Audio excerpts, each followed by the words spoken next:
New theme song. Morgan, I heard some really interesting theme music in the background that I've never heard before. I thought that was my job. It is. One of these days we're actually going to take the normal podcast intro songs that we have and get it onto our live show. But I'm going to guess that's not going to happen until we get like 200 episodes on the podcast or something like that. Hey, we'll have to see how it goes. You never know. Indeed. Well, today we've got an amazing guest and an amazing topic, I think, as well, Nick. So thank you. Hello to everybody joining us. Welcome to the B2B Power Hour. If you're here, drop a hi in chat. We'd love to say hi to you. Nick, running enterprise deals and sustaining momentum. It's such a big topic because I know, like, guys know my past. I burnt out in this game. And all too often we get pushed to treat it like a sprint. Everything is go hard, go fast, do more. But there's so much more to it than just volume. I'm really excited for our guests today to really talk about enterprise sales as an endurance sport. What does it take to have that mindset to do this properly? What does it take to have that commitment to see it through? And many, many things in between. So, Morgan. Yeah. Who's our guest today? Let's welcome both. And the reason that we were a little kitschy on the title, I got to be honest with you. He is an endurance athlete as well as a sales coach. So please welcome Scott Sambucci from Sales Qualia to the B2B Power Hour. Yay. Hey, what's up, guys? Hey, Scott. Really excited to be here. Thanks for having me. Yeah, thanks for being here. So, I mean, you are an endurance athlete, just to clarify. We're not just. I've done many endurance events. Yes, mostly I started off doing triathlons back in about 15 years ago. Started off just doing local triathlons and built up to doing 3 Ironman triathlons back in 2010, 11, and 13. Then from there, I ended up attempting what we call an ultra triathlon, which is a multi-day triathlon event. And then from there, I switched into ultra running. I was doing that for a few years as well now. So more recently, last year, though, I've taken a break from the ultra running for a variety of different reasons. But I think I've counted that I've done almost 50 what you would consider endurance events, everything from a local triathlon up to 205-mile trail runs. 205-mile trail runs. And Nick sends me a text every week and is like, God, my run this morning really just killed me. Dude, it all counts. Every mile counts. And it's not about competing against each other. It's about making yourself better and forcing yourself out. Because there are many days, like, when I'm out training for a heavy or a big race, I mean, it's work. You don't just show up, of course, to the starting line. And there are many, many days where you just don't feel like getting up. And I remember the last big race I was training for was called the Western States 100, which is considered by a lot of people to be the most prestigious 100-mile ultramarathon in the world. It was the first 100-mile race out there and started 30 plus years ago. It's like literally a once in a lifetime chance to be able to do this race because of a big lottery system. There's about 7,000 people trying to fill 300 spots roughly.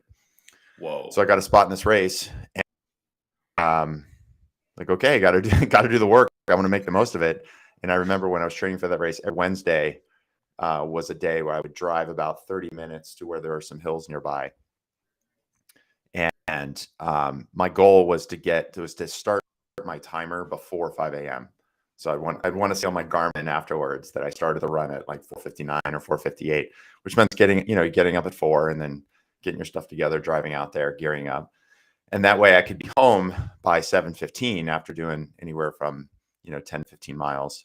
I could get home by 7:30, still make breakfast for my son, get him to school and be a dad and then get into work mode. And there are many, many times during those early mornings on Wednesday, especially like February, March out here, Northern California, that's when it rains. And it's like rainy and cold and 30 degrees. And it's like you're on top of this hill and the wind's whipping. You're like, God, what am I doing out here? And it's like, oh, by the way, I promised myself I was going to do this repeat 5 times. So now I'm like on number 2. And she's like, God, this is awful. I got like 3.5 more of these to go. But that's just the price that you have to be willing to pay if you want to be able to do big races like that. And it's just like running an enterprise sale. If you want to be a successful salesperson, if you're a startup CEO, you want to run a successful, impactful company, you just have to decide from the beginning, like, this is the place I want to go. So you have to set yourself up to be willing to pay that price regardless of the conditions on any given day.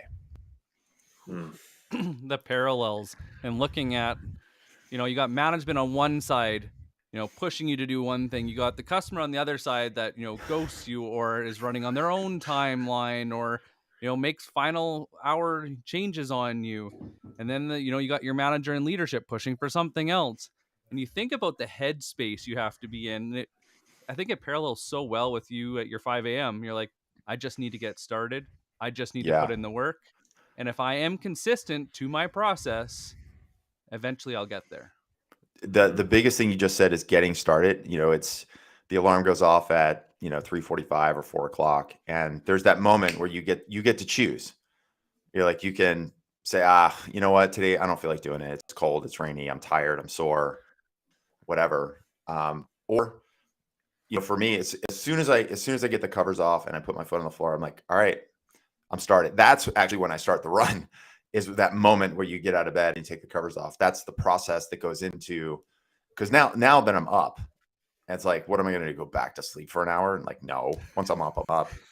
Like, what's the point now? Like, I set the alarm. I mean, even then you go back there, it's like, okay, I set the alarm for 3:45.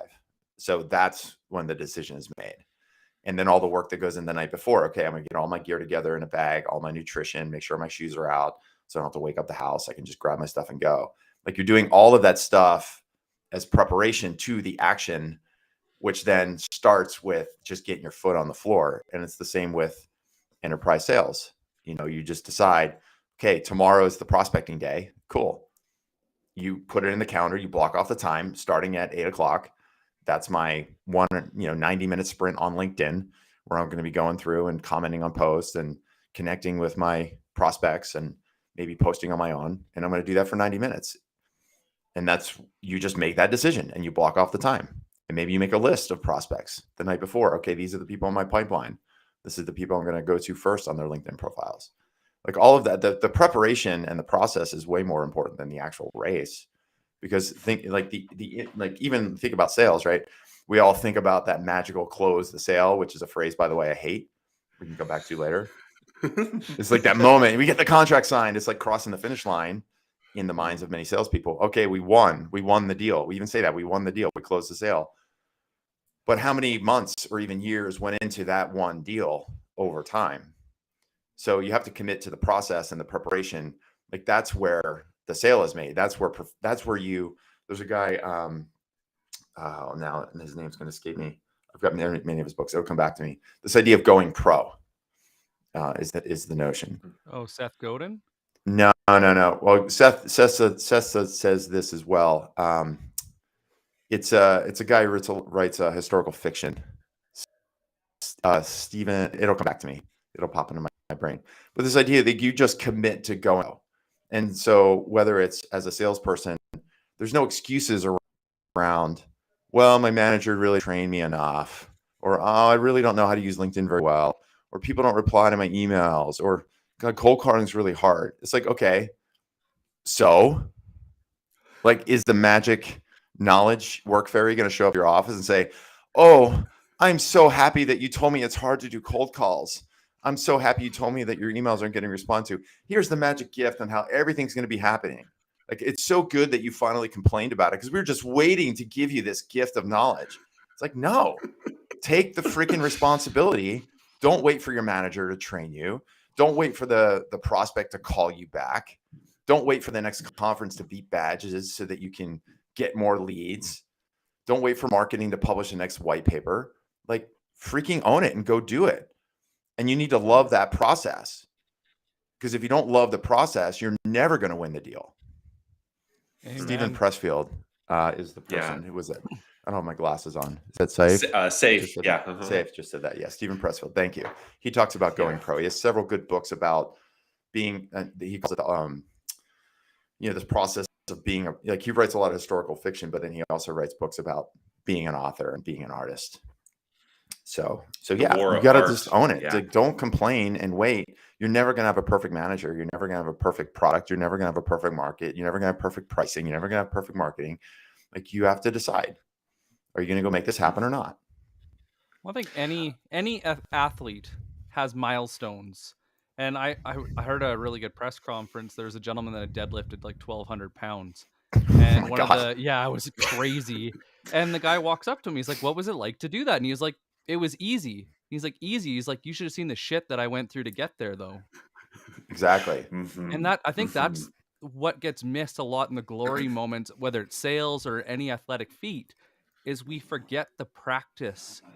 Not the perfect practice, but the consistent practice that leads to that perfection, to that pattern recognition, to that excellence. Is you got to put in the work. And like, even going back to what you were talking about, like not wanting to get out of the bed in the morning, like, well, I think about routines, and it's like, I have a bad sleep one day. How does that affect my ability to sell? Anybody that says it doesn't is full of it. It does make a difference. If I don't eat well the day before, it makes a difference. If I don't train and take care of myself mentally, it makes a difference. So as much as people say that mindset doesn't matter in sales, maybe they just haven't seen what a good mindset can do for them, because it does make a huge difference. Like, how you mentally, we've seen it with prospecting, like how you think about prospecting greatly changes the effect and impact of doing it. And I'm like, one thing, like your lessons from the trail, that was one of the things that really connected with me, is some of your stories at the different stations and that headspace. And one of the things that really stuck with me is that one lady that had mentally made up her mind, and then the other one that Oh, didn't. I don't know if you want to jump into that story yeah, yeah, next, but yeah. I'm happy to it tell that was story for so sure. good. Yeah. So there's something, I mean, a long time ago when I was first getting in ultra running, you're sort of like learning how to adjust from going from, say, triathlons to ultra running. It's a totally it's similar in that it's endurance, but it's a different type of challenge and race. You go through different stuff. Like triathlons, I joke with somebody who did like 10 Ironmans, and he said, "Oh, I saw you've done some Ironmans." And I said, "Yeah, now I do ultra running." I said, "Ironmans are nice if you like to be home by dinner." Just sort of like prodding at him a little bit, because the ultra marathons, they go 24 hours or more, or the 200-mile races I've done take 3 days, right? So I was sort of like poking at him. So it's like a different kind of thing. And so one of the things I read is, they talked about the mindset piece of ultra running. And basically, like, as an athlete, you decide at the beginning of the race or even months before the race that no matter what happens, you will not quit. Like, they're going to have to take you off the trail because you're like in a splint, you missed a cutoff time, something else has happened. Like, they're going to have to drag me off this trail. Otherwise, I'm going to finish this race. And that goes in from the beginning. And so it's the same with the mindset you were talking about around prospecting and not having a good day. Like, if you wake up, like I wake up, I'm a business owner, I wake up, sometimes I have insomnia. It's like 2:30 in the morning. Okay, what am I going to do? We're going to lay and stare at the ceiling and let the rest of the day be crap. What I do is I do the opposite, which is then I go to the garage and I work out. So I go to the garage at like 3 in the morning and I'll do deadlifts, or I'll do burpees and push-ups and whatever. And I'll do a 1 hour workout, come in, take a shower. Now it's like 4 a.m. and I'm wide awake. And now my mindset is switched. And I set myself up to say, okay, well, later on, I'm going to be tired. By 11 o'clock, I'm going to be spent. Cool. I'm going to take a nap and reset. But I can't let the external factor of me being awake with insomnia affect how the rest of the day is going to go. And so from a racing standpoint, I was this summer, late summer, I was up in Tahoe. A friend of mine was running an aid station at a race called the Tahoe. It's called the TRT 100. So it's a 100-mile trail run mostly on the Tahoe Rim Trail.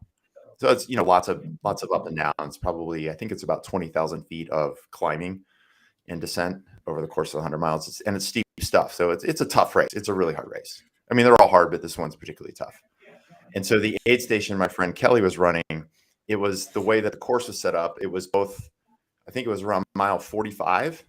So the runners were coming around mile 45, and then you go out to this huge, like 30-mile loop, and then they'd come back to the same aid station. And it was like mile 78, something like that.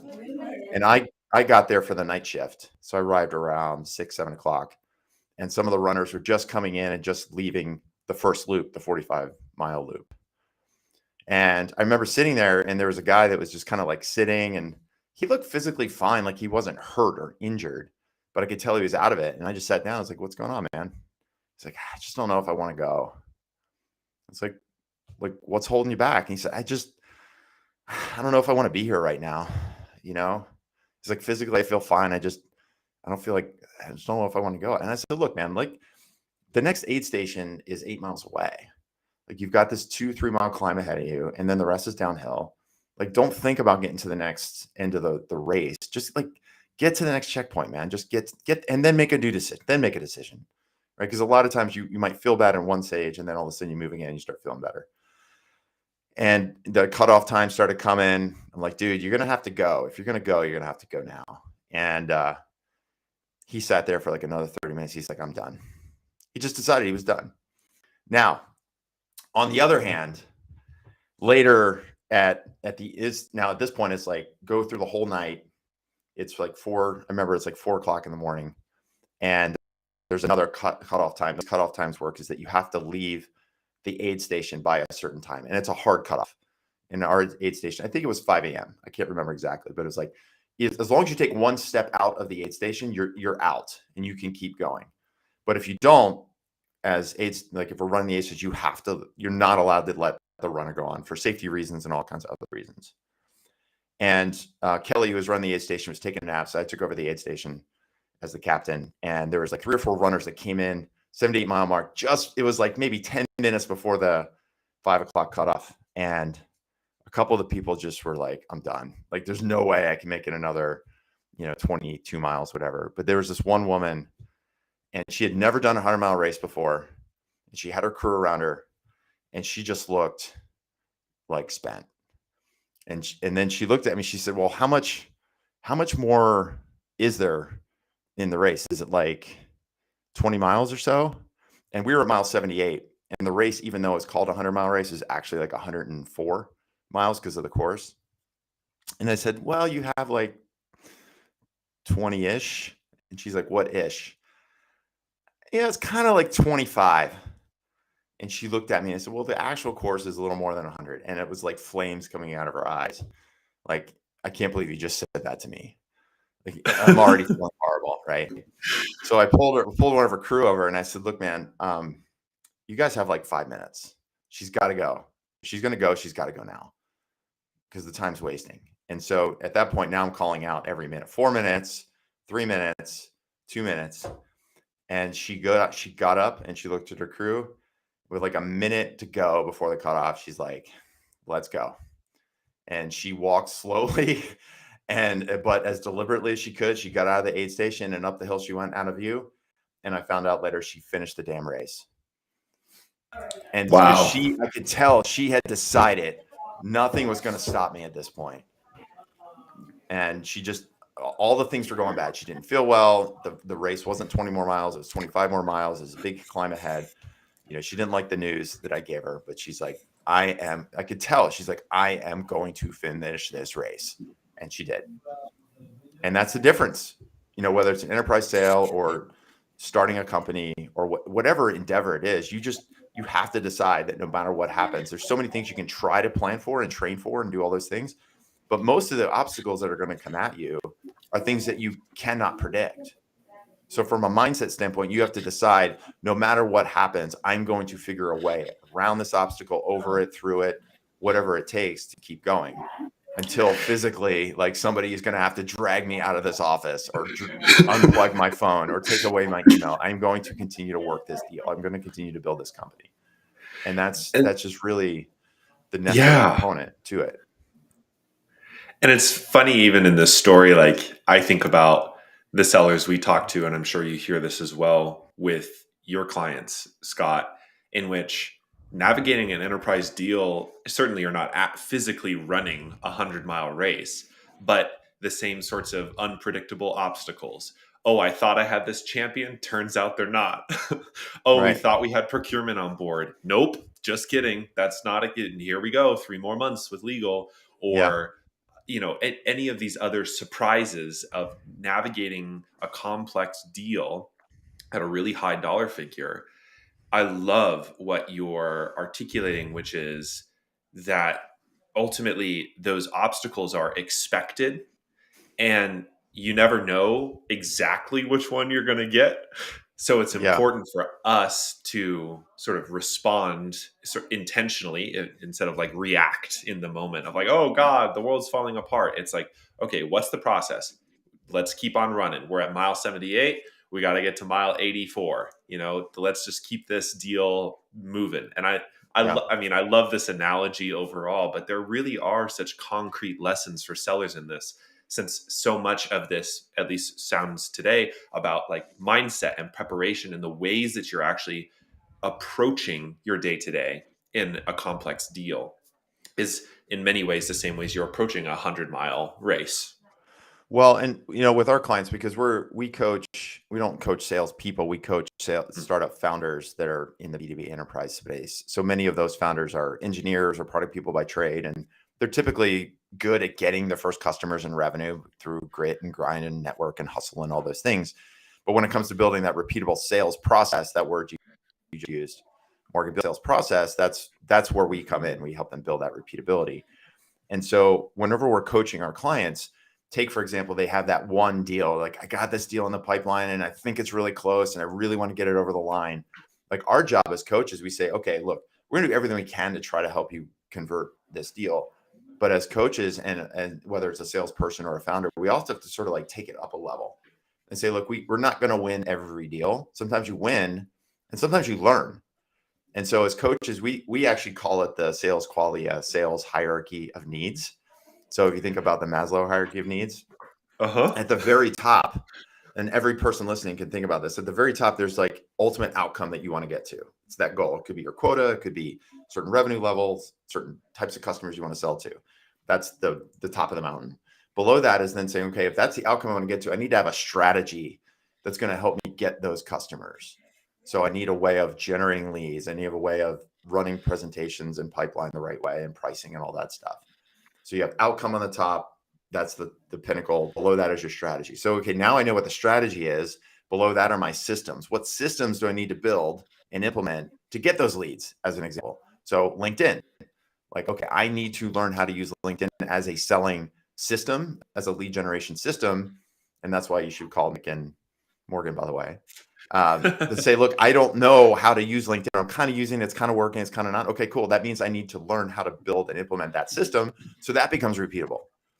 You go, okay, cool. So we get outcome, strategy, system. Now below the system is like, okay, I know I should be implementing LinkedIn as a way to lead gen, but there might be some skills I need to learn in order to do LinkedIn effectively. Maybe there's some skills in terms of how I communicate with people in direct messages versus email. Some skills on how I find my leads that I'm targeting. How do I use Sales Navigator the right way?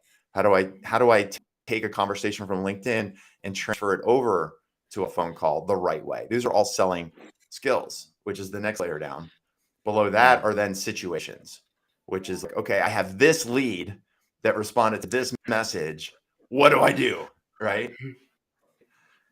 And so when that's that situation where like I got this deal, it's close to the finish line, I think I'm going to be able to convert it. One of the things we have to remember is whether we get that deal or not, however painful it may be not to get that deal, we have a responsibility to ourselves and our companies to go up a level and say, okay, if I don't get this deal, what are the skills I need to learn in order to prevent this situation of deal loss happening again, or for a deal stalling out, or forgetting to talk about pricing early in the conversation so that now I show them the price of 100K, they freak out because they thought it was 10K a year. Those are skills I need to learn. And if I have those skills, then I should be able to implement the systems which will help me execute on my strategy, will help me get my outcome. And so we think of that pyramid, those 5 levels, just like Maslow's hierarchy of needs of survival. At the situation, it feels like survival. It's like oxygen. I need this deal to breathe and live and continue on. But that's the lowest level. If you're only living in those situations day to day, it's really hard for you to grow from a selling standpoint, from being a pro. And so you got to look analytically and say, okay, what are the skills that we're missing, or what are the systems I haven't built? Do all of this point into the strategy that I said is important for me to execute on that outcome? That's the whole. Yeah, because what's coming to mind, and I'm sure you see this a lot, Scott, is like, and I don't think this is a bad thing, but most sales training focuses on just the situations and skill level, which is Yes. here, let's talk in this way, let's do discovery in this way, here's the skill we need to build, here's the, it's just skills, just situations, and that's not bad, obviously, right? We need to train those things, but what you're pointing to is this, I love that middle tier of like systems that Yes. translate and support into your strategy and outcomes, because I find, especially with more complex sales, like that to me is where I feel the magic happens in some ways, because it's like, okay, yeah, I maybe need to, improve on this skill in this situation, or I need to improve generally in this area, but I have a ordering principle for how I'm actually executing my day to day. And I feel like Yeah, that's missing in a lot of sales organizations, or for individual sellers when they're trying to do complex enterprise, because a lot of the training is just like, oh, you'll end up in this situation with a mobilizer, or yeah, oh, let's talk objection handling today, and it's only that totally. situational level. That's Yeah, so and good. right now, I mean, because in general, obviously enterprise sales is complex, but if we look at the world and how much has changed in the last couple of years and even the last couple of months, you can't prepare.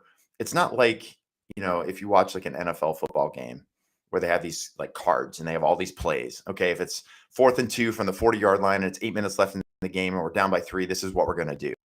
They can actually kind of build that out, but even that level of preparation, they're going to have there's going to be a certain situations are going to pop up. The coach is going to look at each other like, shit, like we never come across this one before. Because what if in that one situation you happen to have a backup quarterback because your main quarterback got injured, right? You're like, oh, we didn't really think about that. And whether it's in sports or take like I like referring to Beyonce as well, because as she's like the top of the game when it comes to performance Mm, and singing, right? She has a voice coach. And the reason she has a voice coach is she always wants to get better, right? And so the same thing, like she can have this concert and she can have this performance and she can be like have every detail planned out. But once she's on stage, there may be something that happens that you can't plan for. And so the reason that she can adapt to that and make a totally weird situation look normal is because now she has the intuition. She's able to adapt the learning and the skills and the systems to each situation, as opposed to like, oh no, this fan just threw something on stage. What do I do? I wasn't expecting that. right. Man. Nick. That's amazing. And I hope everybody's got to go back and rewind and just listen to what Scott just said. There were so many bits of gold in there. But I think, and Well, Scott, I I think, mean, that's a challenging part about coaching, right? I mean, because coaching, sometimes people like, oh, I need coaching, but what they really need is training, or I need coaching. What they Mm, really need is strategy development. So coaching mm, becomes this sort of like word with a little c. It's like a hashtag coaching gets applied to everything, and it's not necessarily, that's not how we look at coaching. Like our job as coaches is to help a team of people, yes, build those systems, learn those skills, so that regardless of the situation, they know how to adapt it. So that's where those, a lot of times we get clients are like, man, I got all of these situations. What do I do here and what do I do there? And we'll say, okay, like before we talk about that email that you should reply to, or talk about this presentation you've got on Thursday with the chief risk officer and the chief security officer, like let's take this up a level. Okay. So tell me why you're feeling lost about how to prepare for this presentation in the first place. And we start talking about this deal and you realize like, oh, so the reason you need help with the presentation is it turns out you really don't have that much information about the prospect in the first place, which means we just should have done more customer discovery in the first place. It sounds like in the demo that you presented, you did like a kind of what we call my friend Peter Cohen calls it the harbor tour demo. It's like you just show everything, you give them a harbor tour of the whole product, and you kind of hope that they see something they like. And so you haven't really pointed the product specifically to their problem. So we're like, yeah, the reason you need help with this presentation is because actually there's some missing skills and systems that are 2 and 3 and 4 steps before you even get to this presentation. So yeah, in this situation, we're going to try to help you win. And sometimes that means you're just going to have to like take a few steps back. Let's just make sure we use this as a learning opportunity to say, okay, for the next deal, let's identify these skills like customer discovery or running your demos and turn those into systems so that we can avoid this situation in the future. Because that's what you really need if you're company building or if you're a sales rep in a new territory running a new product, or there's a new product release, you got to like figure out what those skills and systems are so that you can adapt to each individual situation. And it's the hardest thing to build because everybody tries to teach sales like it's principles based, like math and science. The issue is it's pattern recognition. And Yeah. this is the I failed miserably trying to learn sales. I was reading books, I was listening to podcasts. Me and Morgan, that's how we originally met, was trying to go and upgrade our skills. And it wasn't until after I realized that sales was a tacit knowledge, meaning that it depends. It really does, because it's all circumstantial, right? It always depends. That's always my first answer. Client asks a question, or one of our other coaches. Like, we've got 4 other coaches that work here with our clients, and they ask a question, and almost inevitably the first answer is like, well, it depends. Let's dig into this situation. And they're like, Megan, you always say it depends. Or Steven, you always say it depends. Or Scott, you always say it depends. That sounds like a Megan. And it does. I have a jiu-jitsu coach. I've been training since I took a break from ultra running. I've been doing Brazilian jiu-jitsu for the last year plus. And, we'll be working on a very specific situation, right? It's like, okay, your opponent is sitting on the ground with their hands up and their knees like this. This is how you pass around them. And we're going to drill that. And so we drill that a little bit. And then I'll ask a question like, okay, well, what if instead your opponent has their knees in the other direction, or the opponent's on their back instead of sitting up? Like, what do you do then? And he looks at me and goes, it depends. Like, your opponent big or are they small and slow? Are they a blue belt versus you as a white belt? Where have you been in this situation before? It's like, it depends. It's infinite tree of situations that I was comparing it with him as like jiu-jitsu is like a chess match. There's theoretically never been 2 chess matches that have been exactly identical in the history of the world. And so jiu-jitsu is like the same thing. You're like, it's never the same, because as soon as I do this and you react this way, we're in this whole different tree, right? And it's the same, whether it's in sales or ultra running. I remember my biggest learning was a failure. So I remember back in 2000, I think it was 2019, 18 or 19, I think. Can't remember. 18. Anyway, it doesn't matter. I was actually doing a race up in Tahoe called the Castle Peak 100K. It's a 100K race, so 63 miles. Really, really tough course, known as one of the toughest 100Ks out there.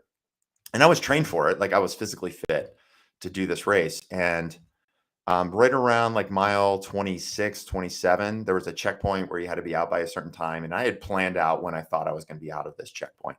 I was about an hour behind schedule, which wasn't, on the grand scheme, wasn't a big deal. But to me, in my mind, I'm like, oh, I'm an hour behind. It's like, well, dude, you're going to be out for like 15 more hours. Does it really matter? But in my brain, it started getting in my head, I'm behind. And then next section out of that aid station happened to be the toughest part of the course.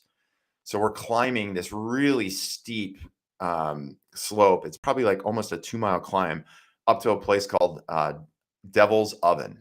That's the name of this next aid station. It's called Devil's Oven, which is it's in August in Tahoe. So you're at elevation, it's hot. Going to a place called Devil's Oven. I'm like, oh, this sounds great. And all on the way, that's where the voices start chirping at you. You should quit. This is too hard. Why are you out here? You don't need to do this race. You've already done 2 other races this year. Like, what else do you have to prove? Why put yourself through this? You could just go home. And the voices just got to me. And I remember getting up to the Devil's Oven aid station finally. And I looked at and by the way, the aid station in this case was a folding table with some like M&Ms and a couple bottles of water, because they had to hike it in like 8 miles to get to this aid station. And so I said to the aid station, I'm like, the first thing I said, what are my options? And she said, options for what? I said, I want to drop. She said, well, your options are you stay here until the race is over and you help us pack this stuff out. Or you can go like 6 more miles to the next aid station and you can drop there. And I was like, well, option 1 sounds like it sucks. Option 2 sounds like it sucks. So I was like, but of the 2, I'm like, I'll take option 2. I'm like, okay, I'll just get to the next aid station. So I get my bearings. They said, just go down the trail a bit, it hangs to the left, and that'll get you to the next aid station. It's a little up and down, but it's not too bad. I was like, okay, I got it. So it turns out I missed the turn and I ended up down. I was supposed to go left and kind of stay above this ridge. I ended up down, and I was like running for a while, and I got all the way down to this valley, and I'm looking up at these ridges, and I'm like, I kind of feel like I should be up there for some reason. But I didn't. I kind of like kept going a couple more miles, and I got to this part of the trail where there's a cross section in the trail where the trail was on, was going straight, and there was like a T. And usually in these races, at any cross sections, they have them pretty well marked just to make sure you don't go off trail. And I remember going past this cross section, and I'm like, it's kind of odd. They should have that marked because, somebody like me is really tired and they could just totally not pay attention and go on the wrong trail. And then immediately I was like, oh, wait, it's not marked. Maybe I'm on the wrong trail. I'm on the wrong trail. And I was like, crap. So then I was like, all right, well, what are you supposed to do? Like, I could just keep going to nowhere, or I got to go back up 2 miles to where I came, back up to Devil's Oven. Now, this is after I'd already wanted to drop the race. I'm trying to drop the race and I can't even drop, right? I get to like halfway up and I remember thinking, shortcut. I think a shortcut to where I actually want to go. I turned left and I go about yards down the trail, and something in my brain said, stop. The rule is when you're lost, you always backtrack. You never try to find the shortcut, because that's where you get lost, and that's where you can put yourself in a position where you can get in really grave danger. And that was a situation like that right there. I was so proud of myself for remembering that in complete exhaustion. And that's a case where I could not have planned for that exact situation in the race, but it was this intuition by being through this enough times, learning the skills, doing enough reading, understanding where I should be and what I should be doing, that finally I was like, I stopped. I went back to the main trail. I started back up. I happened to run into a couple hikers and explained what I was trying to do. And they said, oh, well, if you go back down where you were coming from, there actually is a way to get to the next aid station that you want to get to. And I was like, are you sure? And the guy said, I used to do backcountry ski patrol back here. I know every tree. Trust me. So I ended up following this guy and his daughter all the way to this next aid station. 3.5 hours after I wanted to drop, I finally was able to drop on the race. And I walked into that aid station, and the guy looked at me because I was coming in from the wrong angle. He's like, are you a runner? And I looked at him. I said, not anymore. I took off my bib. He cut the bib so that it was officially out. And I said, now what? And he's like, well, what do you mean now what? I said, well, I'm dropping. He's like, okay. So do you have a ride? And I said, well, not yet. He said, well, the best thing you do is go another mile down the trail, because there's the highway intersects over there. So whoever it is going to pick you up. You should just go another mile. I'm like, you got to be kidding. Of course. But all of that, like going back to this, where we got on this thread, was you can't plan for every situation, and you're not going to win every situation. I didn't finish that race. But the thing that I learned, all of this started with my mindset.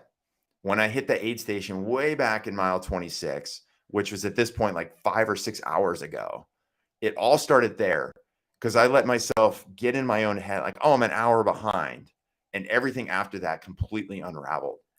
If instead I would have looked at that situation and said, hey, it's not that bad. Even if I'm a little hour behind, even if I don't finish the finishing time that I want, it's no big deal, dude. Like, you're out here, you're doing a race. You don't have to finish the race in record time. You just got to finish the race. Just get to the next aid station. Relax. Yeah, you still got 40 miles to go in this race. Just chill. Get to Devil's Oven. Get some water, step by step. But I lost sight of that. That was one of the best lessons from the trail I've ever had. And that came from a complete disaster of a lot in the fact that I never even finished the race.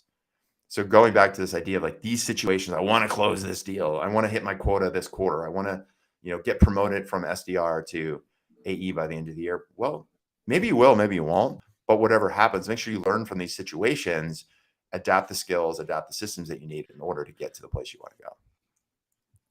Love this story. And I think we got to give you a little more credit too, because we talk about like the cues. Like when you saw that branch in the road, the path, that cue kicked in, you're like, I need to change my action plan because this is wrong. Mm-hmm. And then we think about the mindset behind that too, of like, yes, how often do we and that comes from experience. Yeah. And so we think of like text messages and emails and like starting with the wrong mindset, or we're not thinking about it in the right way. Like you were saying, like, I need to get this deal closed by this quarter. Well, how does that change your filtering of that text message, that email, that LinkedIn DM or comment? And we think about how it all strings together. Yeah. It's like, I remember in investment banking, they always taught us getting to yes. And it was great, except for there was people involved and they had emotions.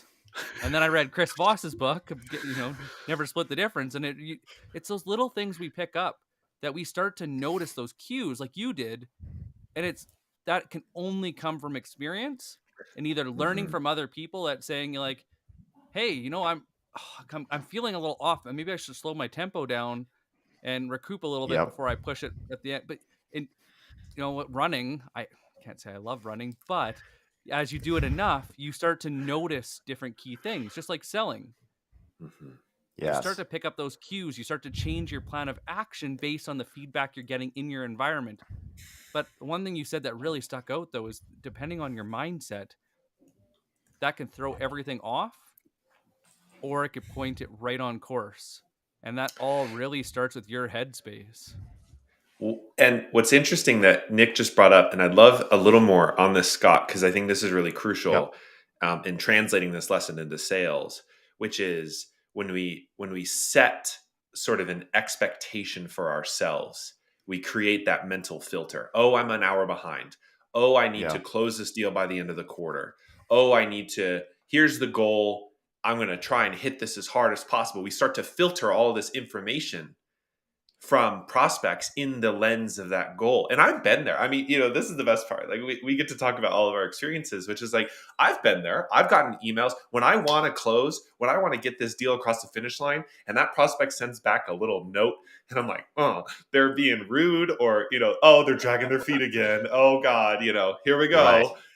That that's not true, right? Technically speaking, that's not true. That's just a perception or a filter that I've imposed on myself. What could be happening is they need more information, and I could Yes. take the time. I could take the 30 minutes it takes to do the deeper dive for them, or hop on a call, and then suddenly the deal speeds up again. But here I sort of self-impose these own things on me. So Yes. for sellers or founders, Scott, like how can we sort of maintain these mental filters for ourselves, and like support ourselves to continue to interpret and run this marathon in a, I'm saying in a healthy, but maybe that's like Yeah. the Yeah. wrong Yeah. word, so like a healthy No, way. you're right. It is because look, like we said earlier in the conversation, there's going to be there's all of these obstacles or obstructions that are going to pop up that you can't predict. And maybe it's getting a text message from your champion to say, oh, by the way, I'm taking another job as a VP at another company. Right. And so our brains, because we know we needed that deal by the end of the year or the end of the quarter, we're like, oh man, I can't believe she's doing this to me, kind of thing. Like we take it personally. Or, Mm. hey, listen, after that last meeting, Bob said he's just really not clear, doesn't feel like you guys have enough, stability in the platform that we can trust that you guys can really come through for us. There's like all those different ways we can interpret that information. And so it's our job to be objective and say, okay, this happened, but it's not personal. It didn't happen to me. It's not like the woman that texted me said like, oh, I can't wait to send this text to Scott to let him know that Bob's pissed, doesn't think he can come through for us. She's like, we should be thankful they're sharing that information. And so the other thing you said is like, well, maybe later on the deal can speed up. So for me in that race, like I interpreted the one bit of data, which was I'm 1 hour behind, as like almost catastrophic. Like I interpreted that as like, oh no, I'm behind. What I should have done now looking back, I should have said, okay, I'm an hour behind. First of all, no big deal. Doesn't matter if I finish an hour behind what I wanted to finish at. Number two, I'm freaking out here in the mountains on a Saturday and I get to do this. So let's just be grateful about the fact that I get to do this, both for my time and also physically, I'm capable of doing this. Number three, physically, I'm not injured. I'm not hurt. I've got plenty of water, plenty of hydration. Like my body's physically fine. There's no issues here. And fourthly, maybe in my race plan later on in the race, maybe I added some buffer time that I can catch up a little bit. And I know I've done this in races where I'm like, I think I'm an hour behind at one point in the race, but later on in the race, I realized, oh, this one section was a little bit easier than I thought it was going to be. I thought it was going to take me 2.5 hours to do this section. It only took me 2 hours and 10 minutes. I just got 20 minutes back. So you have to like adapt all of this stuff. So it's having that emotional maturity to say, okay, this isn't happening. It's not personal. It's not happening to me. It's just happening. So you got to take sort of a little bit of a stoic perspective. Okay, well, what can I do with this information? And maybe it's like, okay, I get this call from or this text from Michelle that she's leaving to go take another VP job. Okay, cool. Well, first thing I should do is say, that's awesome, Michelle. I'm really happy for you. Secondly is, hey, when you have a couple minutes, you think we might be able to grab a call so we can talk through how I should handle the deal from here, as opposed to like, oh my God, doom and gloom. And then our mindset is broken. So that's the sort of lesson from there, as you're talking through that, Morgan, for me. I love that. And I think we'll tie this in really quick because I don't want to lose this little teaser you dropped earlier, which is the deal has been won. You're not a big fan of that. Can we talk about that for a second? Because I feel these sort of probably relate to each other. So, I mean, there's just, for who knows how long, salespeople said, oh, like we closed the sale. We're trying to close the deal. Close. Like finally the contract gets signed. It's like, oh yeah, we closed the deal. Right. And then we pop champagne, either for real or metaphorically, high five each other. Great job. We closed the deal. And it's like, in my mind, I'm like, well, what's happening from the buyer standpoint when they sign that contract and send the money for the invoice? Are they going, I'm so happy that those guys closed the deal? They don't celebrate and high five. They're like, what do they say actually when they call you and they say, we're ready to move forward? Let's get started. We'd like to work with you. We're looking forward to you guys helping us out. So what the perspective too often is like, oh, we won the deal or we closed the deal. From a sales standpoint, we look at that as like, oh, this is the finish line. I just got to get to the finish line and close the deal and win the deal. It's not the finish line. You spend months or even years to get to the starting line of the relationship. So however long and frustrating a sales cycle might have been, 6 months, 9 months, 18 months to get that 150K deal, you did all of that work just to get to the starting line of the relationship with that customer who you assumably you hope you're going to have that customer 5, 10 years or longer. So it's not about closing the deal. It's about starting the relationship. And I think that's another mistake a lot of salespeople make is they're looking so focused, got to close the deal. They actually forget to think about the future. And one of the things we teach in our coaching program is how you can actually use the post-sale plan of action. We call it a customer success strategy. You can actually use that as part of your sale. Brilliant. So if you have a situation where maybe there's a little trepidation or some hesitation from the customer, you've covered all the bases, you've done discovery, you've talked to the decision makers, they have budget, but they're still not ready to move forward. One of the things you can do is say, listen, when we work with people like you, we know sometimes there's some hesitation about moving forward because it can feel a little bit scary to all of a sudden start working. You have to switch from old system to new system, or you have to start implementing the new system that's taking over manual process or spreadsheets. We totally get that. So why don't we take a couple minutes now and let's talk about what happens after, if you were to sign the contract today, if you were to say to us, hey, let's get started. Let me talk to you about all the ways that we're going to help you out in order to get you the results that we're promising to you. So, hey, here's what would happen we call it the 7x1. It's the 7 firsts. So, hey, in the first minute, if you were to call me and say, let's get started, the very first thing I'm going to do in that first minute, I'm going to text our CTO and tell them, we got to set up a VPN instance for this new customer. That's the first. The second first is the first hour. So at the end of the first hour, the next thing we're going to do is make sure that we have all the documents signed, and we're going to ask for a list of the people you want us to get set up in our system. And at the end of that's the second first, third first, end of the first day. By the end of the first day, our team is going to have the VPN instance lined up. We're going to have the logins ready to go. And I'm going to contact the person on the project manager on your side in order to set up a training session in the next 3 days. Then in the first week, where we'll have everybody logged in, everybody trained, and we're going to make sure that everybody's at least using the platform at least once, or twice throughout the course of their day, so they can get used to that as part of the workflow. That's the fourth one. Then the first month, you're going to start seeing results. The data is going to flow in the dashboard. I'm going to show you how to use the dashboard to make decisions. Into the first quarter, we're going to be fully up and running. You're going to have these results starting to see materially happening for you. And by the end of the first year, then you're going to be so excited about the product roadmap we're building and these other new products that you're going to be excited to want to keep moving with us, buy new stuff, expand the relationship from here. So if you explain that to people and give concrete examples of exactly what's going to happen, then that reduces the perception of risk in their mind and helps them feel a lot more confident about moving forward. And best of all, it's going to help them feel confident enough to actually pay the price that you deserve to charge, because it's not just about getting the contract signed. It's like, no, these people are true partners. They're already thinking about what happens after we get started. And you think about referrals and how referrals, nobody says, hey, I think Scott can do this. It's like, this is what Scott did for me, right? Like, this is Yep. how it happened. So it's, you've delivered on a promise, and now they know you can do the work you say you can. So why would you walk away when you've just initiated that relationship saying, we can do this? Because now they trust you. I feel like it's Yep. such a missed part in sales, because it's like that leapfrog effect. Because if you do a POC for your, and a POC could be really good for the enterprise, because now they trust you. Now they know how to gauge success, and you're like, okay, now let's hit the ground running. And that is one of the most brilliant ways of looking at implementation.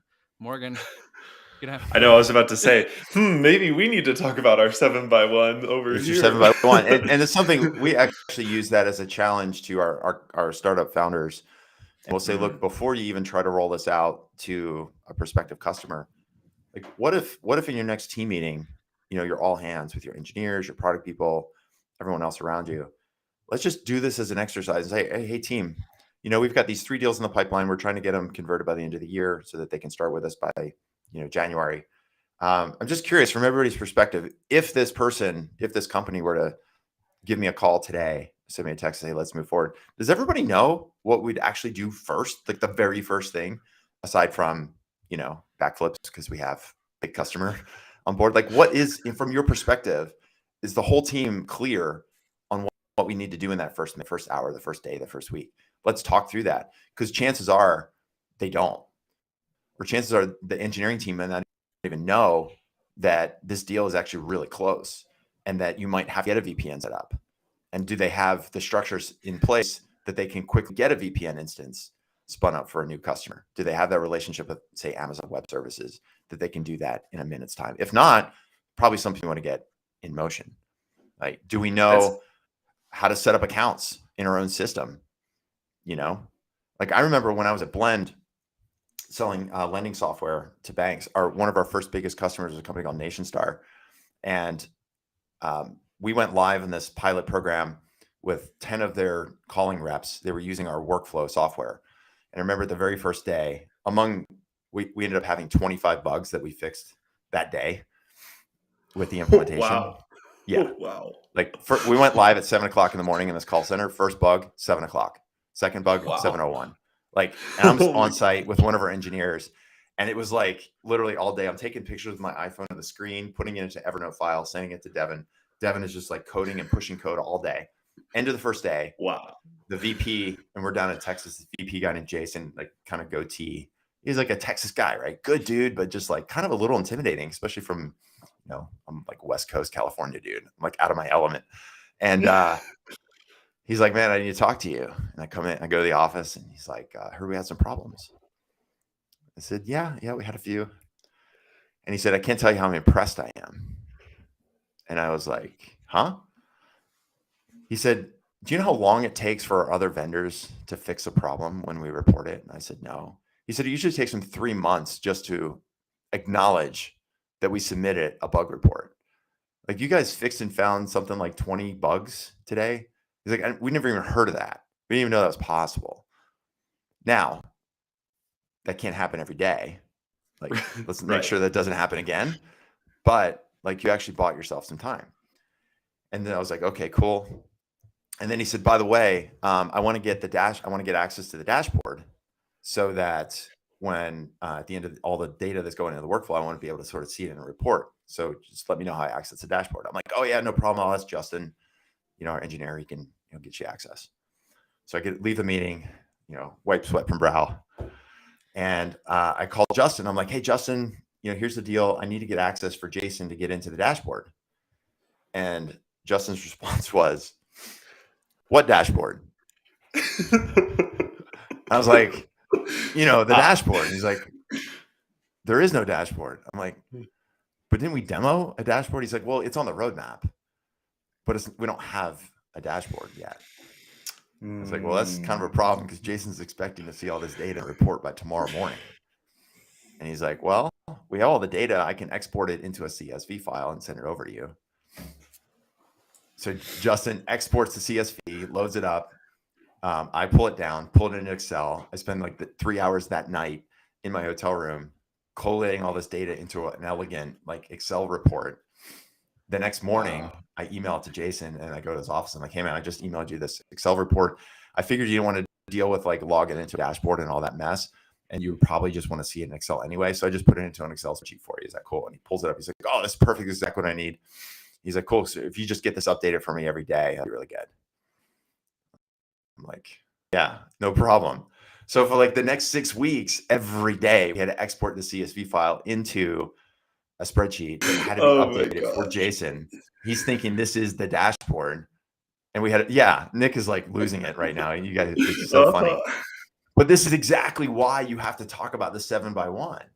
Because like, okay, if internally, it's like, okay, if when we go live with this pilot that we've been talking about for 3 months, like these are the things that are going to happen. And personally, it's also my fault, right? I was so focused on the workflow being worked correctly, making sure all of the 10 reps had their logins, that they were trained. I had done the training 2 days before myself on site, all of this stuff. We had forgotten about the fact, like, who else is going to be actually using the data? Oh, Jason's going to need to see the data, right? Because Jason's going to use it for Rick in a meeting for Rick with Rick, who's the senior vice president, right? So we didn't think through that. Fortunately, we patched it up with spit and bubblegum and it all worked out, but that could have been a real disaster for us, right? It's interesting you bring this up, and Nick and I are both losing our minds over this. First, it's an amazing story, and I love that this is sort of a great like case And by study. the way, Blend But is now public. Is it IPO'd oh, last summer, which is hilarious because I'm that's, like the CEO Nemo was up on the NY Stock Exchange, like ringing the bell, and oh I'm like, yeah, dude, I remember hanging out in Neiman in a cubicle at Nation Star in Dallas, Texas, like working on these spreadsheets together, pushing and now he's bug. up ringing the bell. Like it's possible That's 10 years amazing. later. That's Anyway, so sorry. cool. The thing that doesn't escape me in this, and I feel like I see this more often in sellers who come from more like siloed sales arrangements, which is very common in like SaaS or low dollar SaaS, or like Mm, what companies that are now becoming product like growth companies, basically, that the seller had never interacted with success before, or mm, the seller was thinking about, as you Mm. said, closing the deal but not implementing the deal. right. And so their I'm job done. in a previous Yeah. life is, I'm getting this into my column in the CRM, and that's all that I have to think about, because there's other teams that have handled the success side. But as you Right. move into more complex deals, like that's not how it works, because, and especially transformational deals, and like obviously digital transformation is a part of that, but any sort of transformational um, complex deal that you're selling, oh, we're bringing together 3 different divisions or whatever else, like Yep. it's almost malpractice for the seller not to think about, how does this implementation happen from our product teams or our success teams, what are the 7x1s, and have that before even that deal gets really across the the Yeah, finish line. it's like we talked about way in the beginning of our conversation about taking ownership. It's like, oh well, I did my Mhm. job, like I got the deal converted and signed, and CS screwed it up, or product didn't release the product like they Right. said they were going to promise, or engineering isn't adding the new features that they said we were going to add. It's like, okay, we can like whine and complain about it, or we can just accept that the reality is we're selling a complex product. The engineering team is probably working their butts off. Product team is probably working their butt off. Marketing teams, everybody's working their butt off. And it doesn't mean that what they're doing is working necessarily for you in this deal. So you can't just Mhm. look at, going back to that sales quality, sales hierarchy of needs. Like you can't just look at this situation as, okay, this situation, we're gonna get this deal across and then worry about CS later, or worry about the product, feature rollout next. It's like, no, I got to go up a level or two, take a systems approach and say, okay, we're getting pretty close in this deal, or it's moving from early stage to late stage. We've got decision makers. We know there's budget. We know there's need, there's urgency, all that stuff. What I should probably do at this point is pull together the key people on our team, maybe do a pipeline review with them involved. And it Mm. doesn't have to be every day, every week. You got to be respectful of their time as well. But it's like, hey, like once a month, I'm going to buy lunch for the whole group, out of my own pocket if I have to, bring in some pizzas and say, look, these are the top 5 deals I'm working. This is where I am with these deals. So if these deals go live, are you able to support everything I've been selling or not? Or are there any places you might be able to help me out? Because it seems like we're getting a little stalled. Like the CTO is asking about certain integrations, or platform stability. Well, maybe the engineer guy can go like, oh, dude, like I could totally explain that. How about I just hop on your next call with you on the CTO so that you don't have to do it on your own? It's like, oh, okay. Like that would be really helpful. And so you got to take ownership and leadership of this, because it's going to come down to you. At the end of the day, if the sale doesn't happen, guess who you get the credit with, like, great job, closing the deal. Good job. Here's your commission check. But if you don't get it, be like, what happened? So my first sales job out of college, my first real sales job, I was selling college textbooks for Prentice Hall, which is now Pearson Education. And I had a kick-ass manager.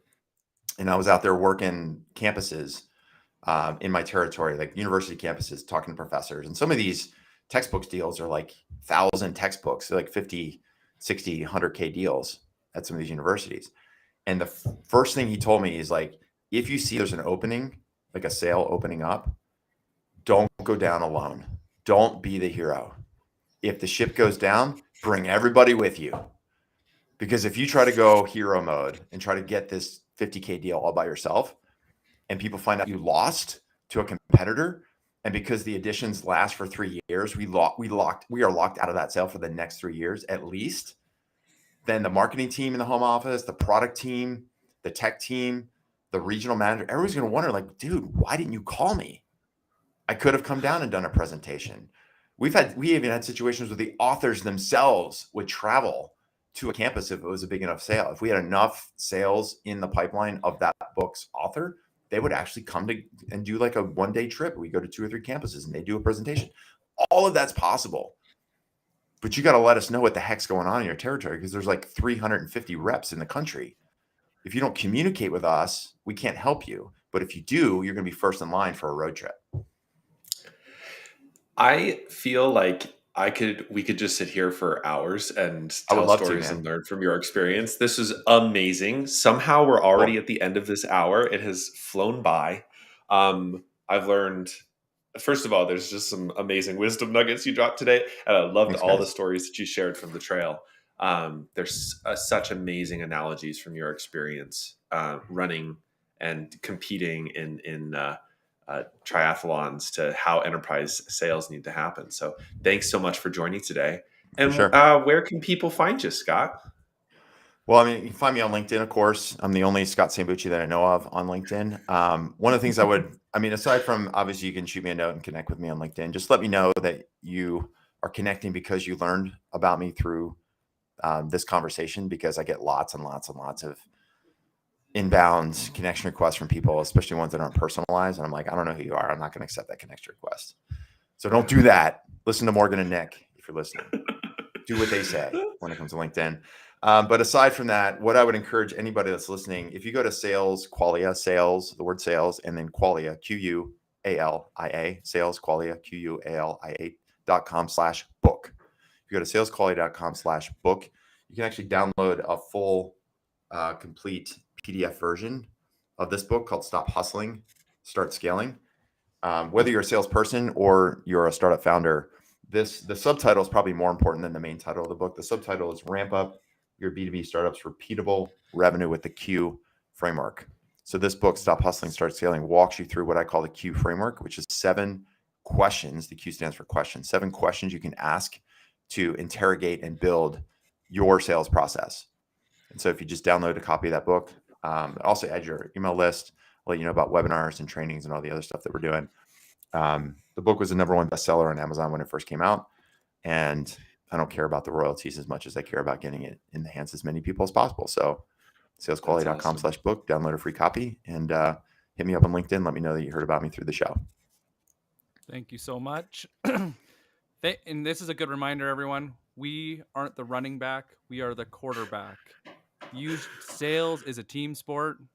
Make sure you're using your whole team, and then dial in that mindset. Thank you, Scott, so much for this. Really appreciate your time. That was a hoot, guys. We're definitely going to have to do this again soon. Indeed. We'll see everyone next time.